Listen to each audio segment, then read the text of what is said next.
मेरे पास मेरे एक मित्र का फोन आया। वे बेहद आक्रोशित थे। वे अपने अन्य मित्र के बारे में जोर जोर से चिल्लाकर बुरा भला कह रहे थे। वे अन्य मित्र भी हमारे कॉमन फ्रेंड थे।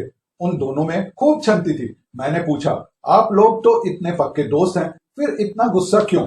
वे बोले, बात छोटी सी नहीं है। उस आस्तीन के सांप ने पीठ पीछे मेरी जमकर बुराई की थी और मैं उसे अपना सबसे बड़ा हित चिंतक मानकर हमेशा सुख दुख में उसके साथ खड़ा रहा। मैंने पूछा, बात कब की है? उसने आपकी इतनी दिल फाड़ू बुराई कब की? वे बोले, पिछले साल जब वह एक अन्य रिश्तेदार की शादी में इंदौर गया था, तब उसने हमारे अन्य दोस्तों से मेरे बारे में बहुत खराब कहा। मैं पिछले हफ्ते वहां गया था तो पता चला। आप उसे समझा देना, मैं उसे छोड़ूंगा नहीं।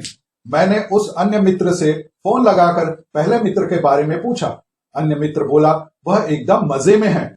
जब तक हमारे जैसे साथी उसके साथ रहेंगे वह मस्त ही रहेगा।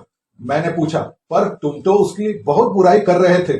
वह बोला, कौन बोला? जिंदा गाड़ दूंगा उसको। हमारी दोस्ती में दरार डालना चाहता है। तब मैंने उससे कहा कि पिछले साल इंदौर में अमुक दोस्त के सामने तुमने अपने इस मित्र की बुराई की थी।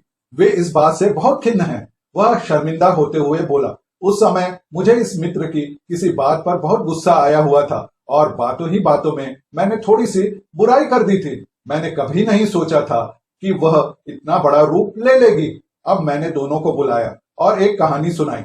दो दोस्त एक व्यापारी के घर अतिथि हुए।